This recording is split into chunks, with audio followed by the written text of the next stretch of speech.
ማርኮ እንግዲህ የሱሬ የሚሰራው ነገር እስካሁን ድረስ ስላልደረሰበት በጣም ነበር ያንጨረጨረው እና ዛሬ እንግዲህ ኮምፒውተሩን ጎርጉሮ እንግዲህ አልከፍትለት ብሎ ነበር። እንዴት እንደሆነ ሁሉ ለእናቱ እሱም ይሆናል እናቱን ሞቶ ስለሚወዳት ለዛ ይሆናል ብሎ እንግዲህ ተፈላስፎ ከፍቶ እንግዲህ ሰርቆበታል ማለት ነው።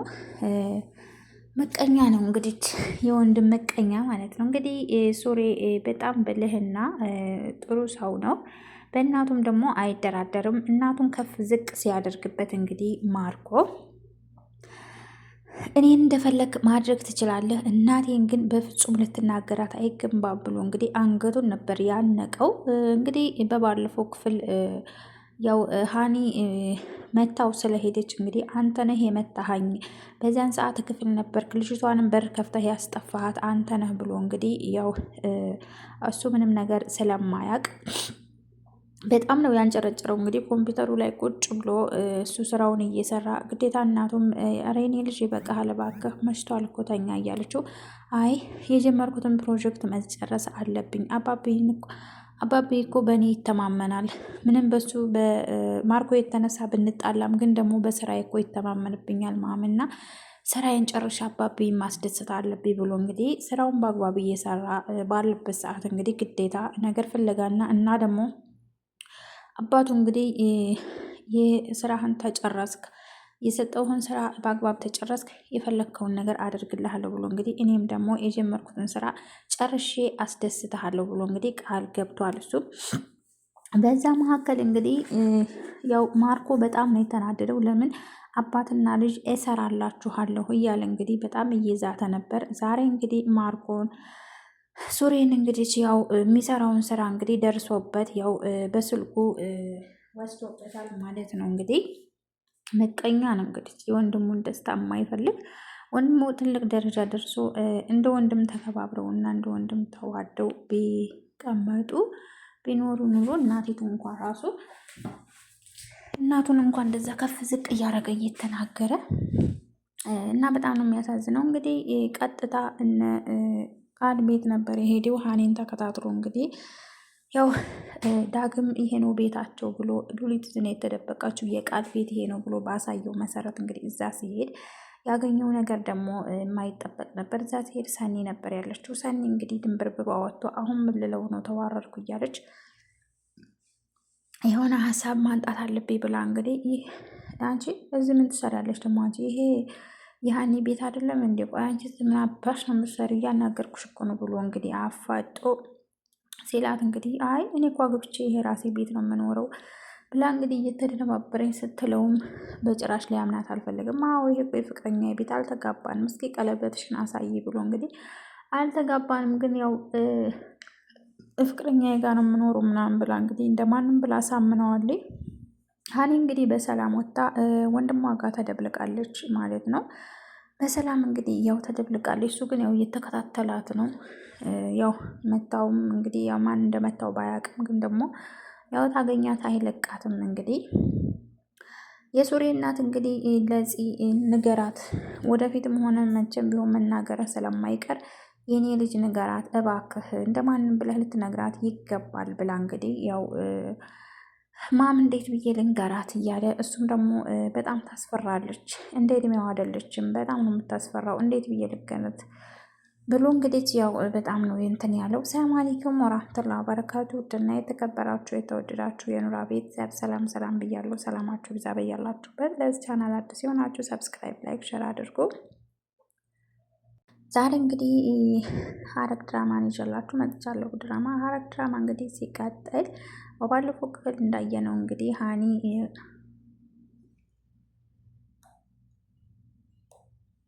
እንግዲህ ያው ማርኮ አመልጣ እየሄደ ነበር ያለቀው ባለፈው ፓርት ላይ። ዛሬ እንግዲህ በሰላም ያው ወንድሟ ጋር ተደብልቃለች ማለት ነው። እንግዲህ ማርኮ ተከታትሏት ነበር እና እሱ ግን ቀድሞ ወደ ቤታቸው ነበር የሄደው።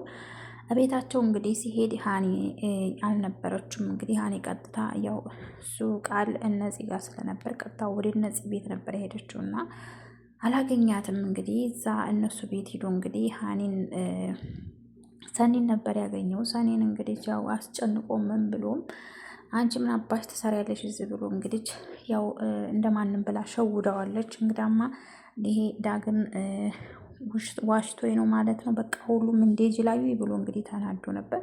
አሁን እኔ እኮ አግብቼ ነው የሚኖረው፣ ይሄ የገዛ ቤቴ ነው፣ የኔና የፍቅረኛ ቤት ነው ብላ እንግዲህ ያው እንደማንም ብላ አሳምና ያው ደግነቱ አልተገናኙም ሲሄድም እንጂ ሀኒን እንግዲህ ያው አለቃትም ብሏል። ቃል እንግዲህ ያው በጣም ነው የተናደደው፣ በጣም ተናዷል። እንግዲህ ሀኒ የምታውቀው ምንም ማን እንዳገታት የሚያውቁ አልመሰላትም ነበር። እና ከዛ አብሽሪ አይዞሽ እህቴ በኋላ ምንም አትጨነቂ እያለ እንግዲህ ሊያረጋጋ ሲሞክር ማለት ያገተኝን ታውቅ ነበር ማለት ነው። እንዴት እስካሁን ድረስ ታዲያ እንደዛ ዝም አልክ? እንዴት ጨከንክብኝ? እንዴት ለፖሊስ አላመለከታቸውም? እያለ እንግዲህ በጣም ስትጮህ ነበረ። እህቴ ለፖሊስ ባመለከት እኮ አንቺን የሆነ ነገር አድርጎ ይጎዳብኛል ብዬ ነው ብሎ እንግዲህ ያው ሊያሳምናትም ሊሞክር ነበረ።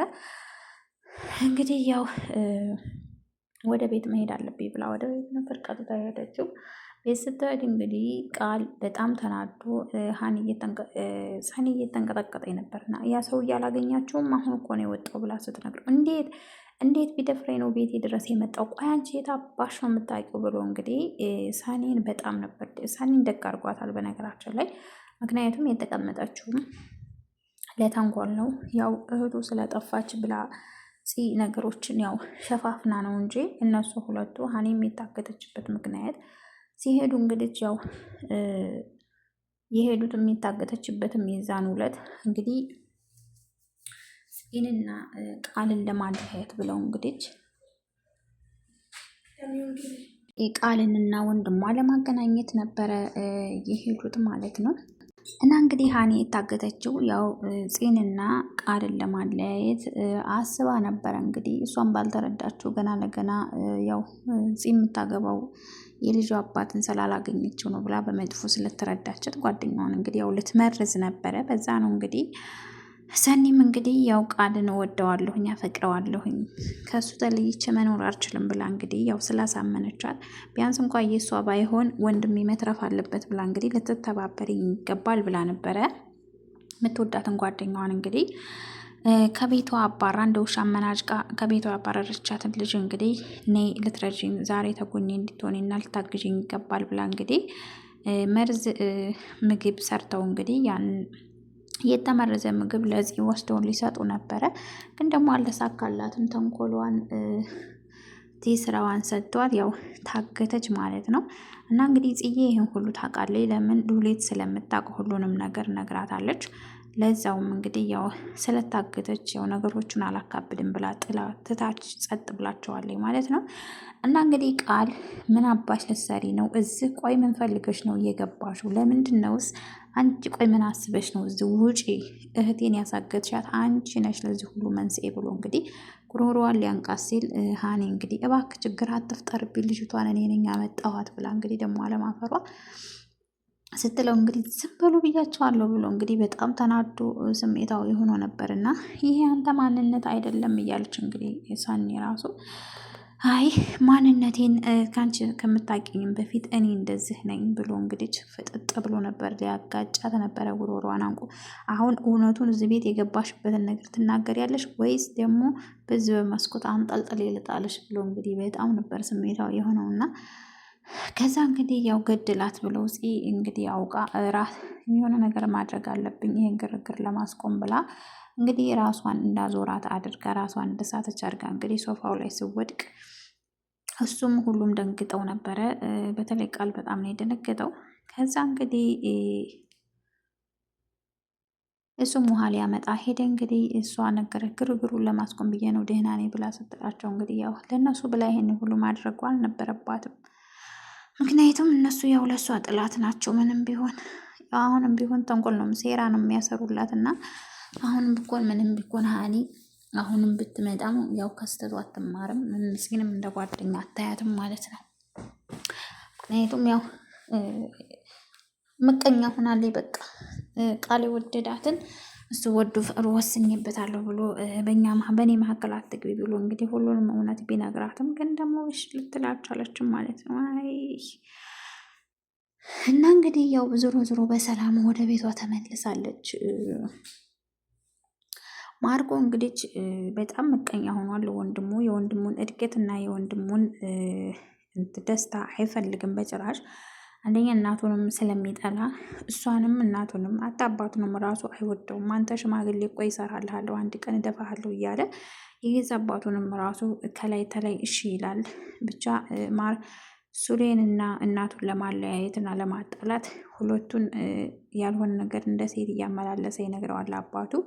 እሱም ደግሞ የተሰጠውን በተግባር ወይ ደግሞ አይሰራም ስራውን ምንም እንኳን እነዚህ ጋር እዛ እየዋለ እያደረ ቢመጣም ግን ደግሞ ያንኑ ስራውን በስርዓት በአግባቡ የሚሰራው ሱሬ ነው ማለት ነው። ሱሬ በጣም አስተዋይና መልካም ልጅ ነው። እንግዲህ ዋጋ እየከፈለ ነው ያለው ወይ ያልተናገረ እንግዲህ እሷም ከቃል ፍቅር ይዟታል። እሱም ደግሞ እንግዲህ አልተናገረ። እናቱም እንግዲህ የኔ ልጅ ቆይ ልጅቱ እንዴት ናት? እንዴት አረክ? ቆይ እንዲሁ ዝም ብለህ ጊዜውን ፈጀው ሳትነግራት ወይ አልነገርካት እያለች ማም እንዴት ብዬ ልንገራት? ልጅቷ በጣም ታስፈራለች። በዛ ላይ ደግሞ እንደ እድሜዋ አይደለችም። በጣም አስፈርታኛለች ብሎ እንግዲህ ያው ተነገርኳት ታሳስረኛለች ብሎ እንግዲህ ያው በጣም እንትን ላይ ነው ያለው። ዞሮ ዞሮ ነገ መናገር ስለማይቀር ዛሬውኑ ብትነግራት ይሻልሃል ብላ እንግዲህ ያው እሺ ሞክራለሁ ብሏል። እንግዲህ ማርኮ ውጭ ሄዶ እንግዲህ ሀኒን ፍለጋ ሲንከራተት አምሽቶ ሲመጣ እንግዲህ ሱሬ ስራውን እየሰራ ነበር። ምክንያቱም የጀመረው የፕሮጀክት ስራ ነበረው እና ያንን እንግዲህ ምንም ቢሆን አባቢ እኮ እኔን ይተማመንብኛል፣ ይሄ ማርኮ ከዛም ከዚህ እያለ ቢያጣላንና ያው እሱ ቢለክፈኝም ግን ደግሞ አባቢ በስራ ይተማመናልና ብሎ እንግዲህ እናቱ አረ እኔ ልጅ ይበቃሃል ናተኛ ስትለው እንግዲህ አይ ማም ስራዬን መጨረስ አለብኝ፣ ይህን ስራ ሰርቼ አባቢ ጋር ምንም እንትን ቢልኝም እኮ ማርኮ ነው እንጂ የሚጠላኝ አባቢ በስራዬ እንደሚተማመንብኝ ግልጽ ነው። ስለዚህ ይህን ስራ ሰርቼ አባቢ ማስደሰት አለብኝ ብሎ እንግዲህ አባቱን ያው በስራው እንትን እያለ ነበር። ከዛ እንግዲህ መቶ አንተ ነህ ያመጣኸኝ፣ በዛን ሰዓት ክፍል ነበርክ፣ ክፍል ተደብቀህ ተኋላ የመታኸኝ አንተ ነህ፣ ልጅቷንም ያስመለጥካት አንተ ነህ ብሎ እንግዲህ አካኪ ዘራፍ ብሎ እንግዲህ ከዛ በኋላ ኮምፒውተሩን እንግዲህ ዘግቶበት እሱ ስራውን እየሰራ ተነስቶ እንግዲህ ሊያናግረውን ቢሞክር በጭራሽ በጸባይ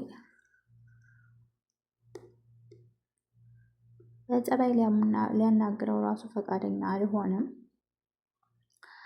ከዛ እንግዲህ እንዳውም ከያቼ የተረገመች እናት እስካሁን ድረስ እንዴት አልመጣችልኝም ብሎ እንግዲህ እናቱን ሲሳደብበት እንግዲህ በፊት ያው ምንም አልተናገረውም። ላፕቶፑንም ሲዘጋበት ሲናገረውም ጸጥ ነበር ያለው። እኔ ስለምትለው ነገር ምንም አንድም የማውቀው ነገር የለም ብሎችም ብቻ መልስ ሰጥቶ አንድም አልተናገረው ነበረ። ከዛ በኋላ እንግዲህ እናቱን ሲሳደብበት እንግዲህ ጉሮሮውን ነበር ያነቀው። ምንም ቢሆን እኔን የፈለግከውን ነገር ልትለይ ትችላለህ፣ ግን ደግሞ እናቴን እንድትናገርብኝ አልፈልግም ብሎ እንግዲህ ጉሮሮውን ነበር ያነቀው። ምክንያቱም እሱ ስለማትወልደው ያው በጣም ነበር የሱሬን እናት የሚጠላት፣ በዛ ላይ ይሳደባል። በጣም ነው የሚገላመጣት። ቢያንስ እንኳን አንድ እናት ሊያከብራት ይገባ ነበረ። በጣም ይደብራል ማለት ነው። እና እንግዲህ አባቱንም ራሱ ያው ዙሮ መናገሩ አይቀርም። እሱንም እየዛተለት ነው። የእሱን ጉድና ሚስጥር እንግዲህ የምታውቀው ሉሊት ብቻ ናት። ሉሊት ያንን እውነትና ሚስጥር መናገር አለባት። እንግዲህ ማርኮ እንግዲህ በድጋሜ ወደ እነ ሉሊት ቤት ሄዶ ገኒና ሉሊት እንግዲህ ያው እንደጀመሩት እየተጨቃጨቁ ባሉበት ሰዓት እንግዲህ በር አንኳኩቶ ከዛ እንግዲህ ሉሊት ፈርታ ወደ ላይ ነበር ደረጃውን የሮጠች ሄደችው። ገኒዬ ስዳ ስትከፍት በሩ እንግዲህ ማርኮ ነበረ።